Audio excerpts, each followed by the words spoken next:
बिना गोली बिना मिसाइल, क्या सिर्फ एक पानी से भी किसी देश पर दबाव बनाया जा सकता है? क्या सच में भारत की नई रणनीति पाकिस्तान के लिए मुश्किलें बढ़ा सकती है?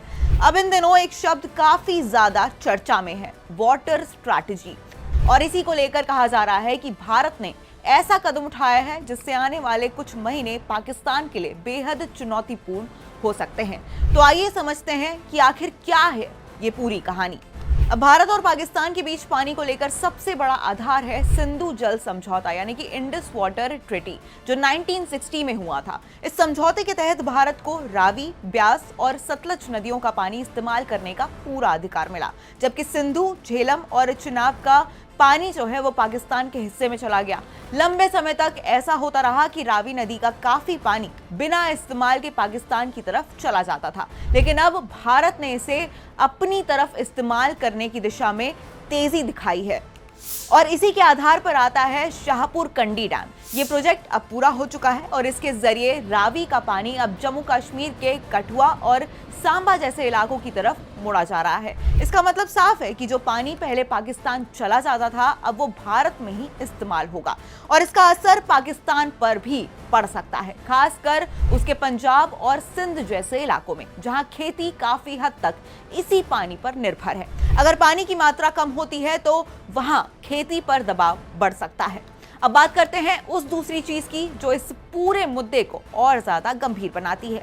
बताया जा रहा है कि अप्रैल 2025 में पहलगाम में हुए आतंकी हमले के बाद भारत ने सिंधु जल समझौते को सस्पेंड करने का फैसला लिया और इसका मतलब यह है कि अब भारत पर कोई भी बाध्यता नहीं रहेगी कि वो पाकिस्तान को पहले से बताए कि बांधों से कितना पानी छोड़ा जाएगा। अब पहले क्या होता था, जब मॉनसून आता था तो भारत पाकिस्तान को पहले से ही अलर्ट देता था कि कितना पानी छोड़ा जाएगा ताकि वो तैयारी कर सके, लेकिन अगर ये सूचना साझा नहीं की जाती तो बारिश के समय अचानक पानी छोड़े जाने पर पाकिस्तान के निचले इलाकों में बाढ़ का खतरा काफी ज्यादा बढ़ सकता है। और यहीं से ये पूरी डबल इम्पैक्ट वाली स्थिति जो है वो सामने आती है, जिसकी चर्चा हो रही है। अब पहला फेज है गर्मी, जो मई और जून में आपको देखने को मिलेगा कि जैसे जैसे तापमान बढ़ेगा पाकिस्तान में पानी की कमी महसूस होने लगेगी। रावी का पानी कम मिलने से नहरें सूखने लगेंगी, खेतों में दरार पड़ सकती है और खेती प्रभावित हो सकती है पाकिस्तान में।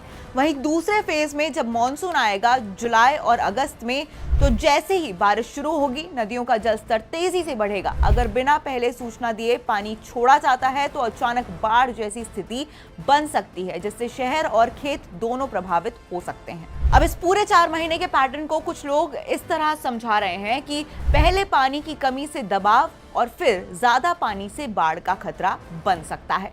एक और अहम बात, पाकिस्तान की पानी स्टोर करने की जो क्षमता है वो काफी ज्यादा कम है, यानी कि करीब 30 दिन के आसपास की ये क्षमता है। ऐसे में अगर सप्लाई प्रभावित होती है तो उसका असर जल्दी दिख सकता है। हालांकि यहाँ एक बात समझना जरूरी है कि भारत अपने हिस्से के पानी का इस्तेमाल कर सकता है, ये पूरी तरीके से वैध है, लेकिन अंतर्राष्ट्रीय स्तर पर नदी के पानी और बाढ़ से जुड़े मामलों में मानवीय और तकनीकी सहयोग भी अहम भूमिका निभाता है। और इस पूरे मुद्दे को सिर्फ हमला या तबाह के नजरिए से नहीं, बल्कि एक स्ट्रैटेजिक प्रेशर और रिसोर्सेस मैनेजमेंट के तौर पर भी देखा जा रहा है।